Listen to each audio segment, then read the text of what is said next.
Olá pessoal, bem-vindos de volta. Hoje vamos falar sobre o custo de vida nos Estados Unidos e como esse custo muda completamente de estado para estado. Nos Estados Unidos, o custo de vida varia de forma muito significativa dependendo do estado, né? E dentro do mesmo estado pode variar muito dependendo da cidade.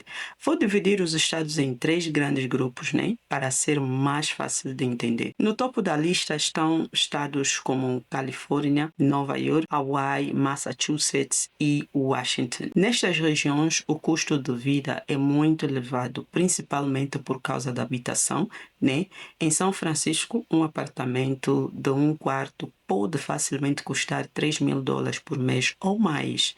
E em Nova York os valores são semelhantes ou superiores até. Então, se pretendes vir para cá, eu não aconselho a ires nestes estados ali porque são super caros. E para viver confortavelmente nestes estados como família, precisas de um rendimento combinado de 150 mil a $200.000 por ano, dependendo, né, do estilo de vida que queres ter. A boa notícia é que estas regiões têm salários mais altos, especialmente em tecnologia, mas é preciso ter atenção aos impostos estaduais, né, que na Califórnia são dos mais altos do país, que entram os estados como Texas, a Flórida, a Geórgia, o Arizona, o Colorado e a Carolina do Norte. O Texas e a Flórida são especialmente interessantes porque não têm imposto estadual sobre o rendimento, o que significa que o salário líquido, né,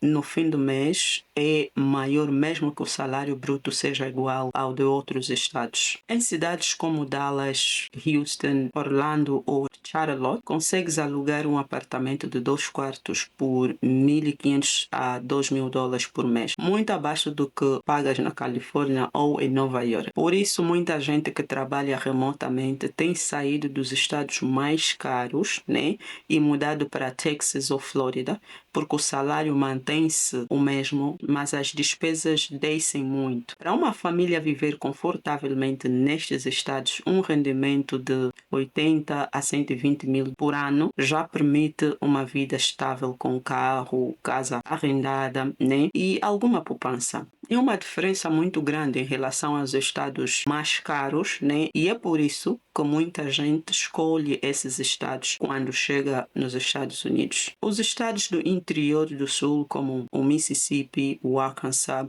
o Oklahoma, o Kansas, têm um custo de vida muito mais baixo. Nestes estados consegues comprar uma casa por 150 a $200.000, né? Um valor que noutros estados nem sequer pagam um apartamento pequeno. A desvantagem é que os salários também tendem a ser mais baixos, né?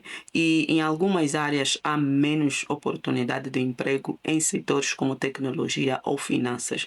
Mas para quem trabalha remotamente, estes estados podem ser uma excelente opção para esticar o orçamento. Independentemente do estado onde moras, né, há três despesas que vão pesar sempre mais no teu orçamento. A primeira é a habitação, seja arrendamento ou prestação de casa, né? E esta é normalmente a despesa maior, né?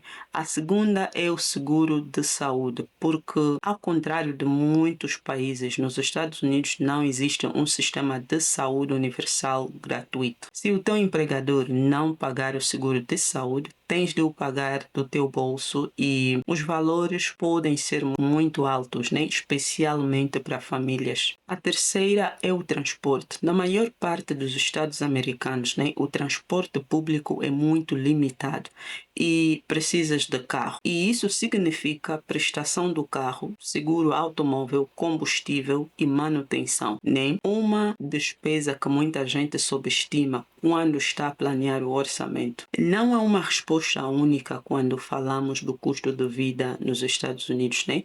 Um salário de $80.000 por ano pode ser suficiente para viver no Texas, mas insuficiente para cobrir as despesas em São Francisco. A decisão mais importante antes de aceitar um emprego aqui não é só olhar para o salário, mas calcular o custo de vida da cidade onde vais viver e perceber o que fica no bolso no fim do mês. E até ao próximo vídeo.